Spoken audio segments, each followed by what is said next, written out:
the sleepy coastal town of Harbor's Edge, nestled along the rugged shores of the Pacific Northwest, Officer Elena Vasquez had built a life out of routine patrols and quiet nights. The town was a place where the ocean's roar drowned out most troubles, and the perpetual mist rolling in from the sea gave everything a dreamlike haze. Elena, a veteran of 10 years on the force, had moved here from the bustling city streets of Seattle, seeking solace after a messy divorce. Her days were filled with minor disputes, lost tourists, petty thefts from the boardwalk shops, and the occasional drunken sailor. But on a fog-shrouded evening in late October, when the waves crashed like thunder against the jagged cliffs, a call came that would unravel the fragile peace she had found. The dispatch crackled through her radio as she idled her cruiser near the Lighthouse overlook. Unit 7, we've got a report of a missing toddler down by Crescent Beach. Mother says the kid was building sandcastles 1 minute, gone the next. She's hysterical. Says she heard giggling in the fog.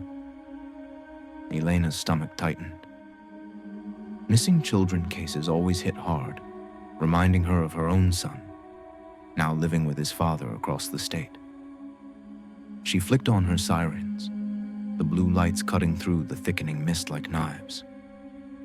Crescent Beach was a narrow strip of pebbled shore, framed by towering pines and eroded bluffs. By the time she arrived, the sun had dipped below the horizon, leaving only the faint glow of the town's distant lights. The mother, a young woman named Clara Jennings, stood at the water's edge, her raincoat flapping in the wind. Her face was streaked with tears, her hands clutching a small sodden teddy bear.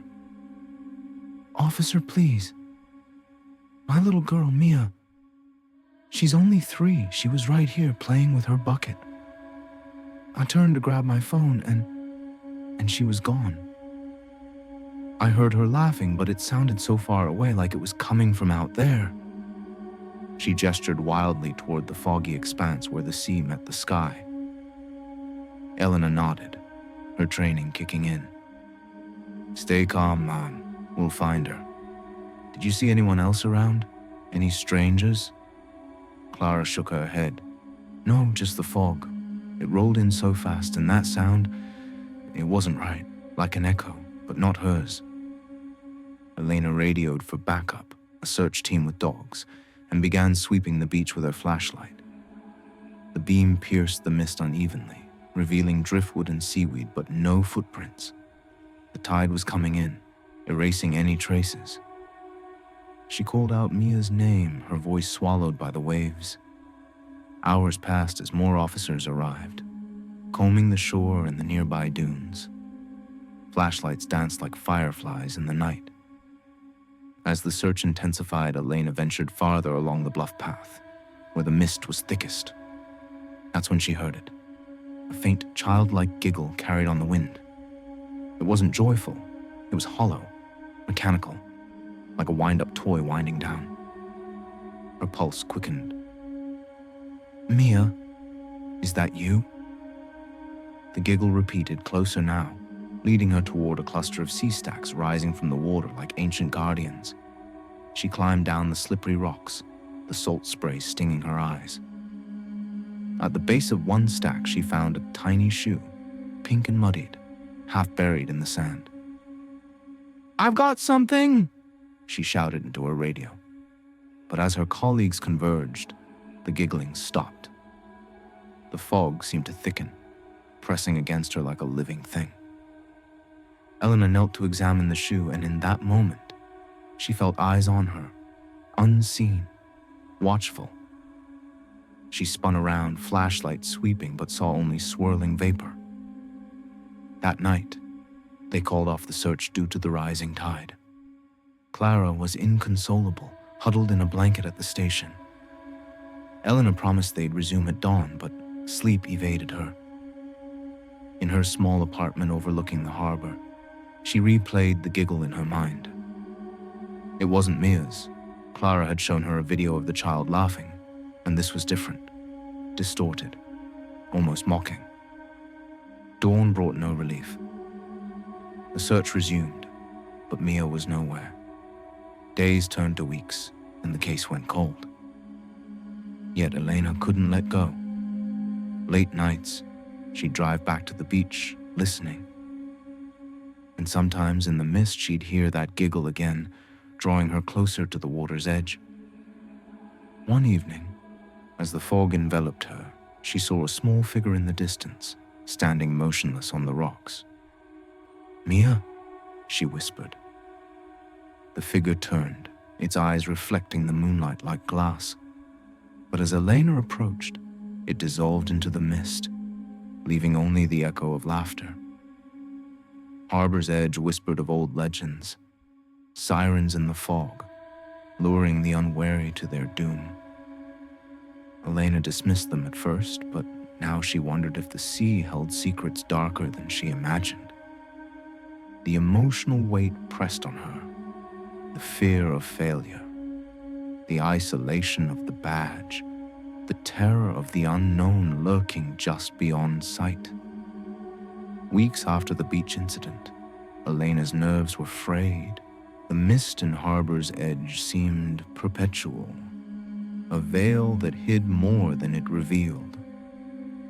To clear her head, she volunteered for night patrols along the old Lighthouse Road, a winding path leading to the abandoned Beacon Point Lighthouse.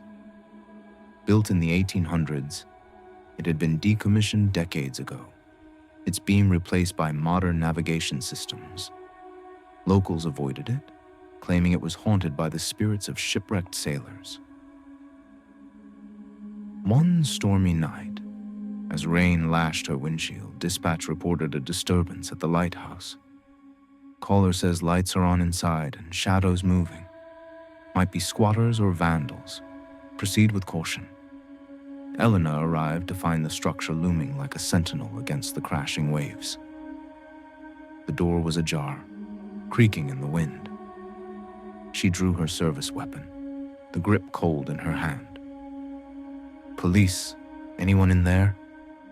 No answer, but a faint glow emanated from the upper windows. She pushed inside, the air stale with salt and mildew. The spiral staircase echoed her footsteps as she ascended, flashlight beam cutting through dust motes. At the top, in the lantern room, she found an old man hunched over a table, scribbling in a tattered journal. His clothes were ragged, his beard wild and gray. "Sir, this is private property. You can't be here." He looked up slowly, his eyes milky with cataracts. "The shadows, they're coming. They whisper names of the lost." Elena lowered her gun slightly. "What's your name? Are you hurt?" "Name's Harlan. Been keeping watch since the light went out. But tonight they're restless." He pointed to the fog-shrouded sea. "See? They're out there?"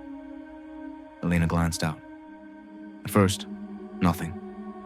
But then, shapes in the mist, elongated figures drifting toward the shore. Her breath caught. "What are they?" "Echoes of the drowned. They seek the living to join them." Harlan's voice trembled. Suddenly the room grew cold, the lantern flickering despite no bulb. Shadows detached from the walls, coiling like smoke. Elena backed away, heart racing. "This isn't real. Come on, let's get you out." But Harlan lunged, grabbing her arm. "You can't leave, they want you now." She shook him off, fleeing down the stairs as whispers filled the air. Names, including her own. The shadows pursued, tendrils reaching. She burst outside, slamming her cruiser door, speeding away. The lighthouse light flashed once, impossibly, then went dark. Back at the station, she reported it as a vagrant issue, omitting the supernatural. But the whispers haunted her dreams, blending with the giggle from the beach. The theme of isolation deepened. In Harbor's Edge, the mist hid horrors that preyed on the lonely. The incidents piled up, eroding Elena's sanity. She confided in no one, fearing ridicule. Then came a call from a single father, Marcus Hale, in a Victorian home on Cliffside Lane. "Officer, there's someone in my attic. I hear footsteps, scratching. My son's terrified." Elena arrived at the house, its gables shrouded in fog. Marcus greeted her, holding his 8-year-old son, Theo. "It started last night. Thought it was rats, but it's too heavy, like a person pacing." They ascended to the attic pull-down. Elena climbed first, flashlight revealing boxes and cobwebs, but then a shuffle in the corner. "Come out! Police!" A figure emerged, a woman disheveled, eyes wild. "Help me! They're after me!" "Who?" "The mist people. They take shapes, hide in homes." Elena cuffed her, but as she led her down, the attic door slammed shut. Scratching resumed from inside the walls. The woman screamed, "See! They're here!" Elena radioed for backup, but the radio staticked with whispers. She forced the door open, dragging the woman out. Outside, the mist swirled, figures forming briefly. The woman was identified as a missing person from a neighboring town. Delusional. But Elena knew better. The scratching echoed the beach giggle, the lighthouse shadows. Fear of the encroaching unknown gripped her. What if the mist was alive, infiltrating lives? Desperate for answers, Elena researched local lore. Legends spoke of a mist entity, a force born from shipwrecks feeding on fear. Her final encounter came in the salt marshes beyond town, where a jogger reported a phantom figure. Venturing in, fog thick as soup, she heard moans. Following, she found a spectral form, an amalgamation of lost souls, beckoning. It whispered her failures, the missing child, the lighthouse, the attic. Elena confronted it. "What do you want?" "Your fear sustains us." In a twist, she realized the entity thrived on doubt. By facing her fears, calling her son, reconciling, she weakened it. The mist cleared, the figure dissipating.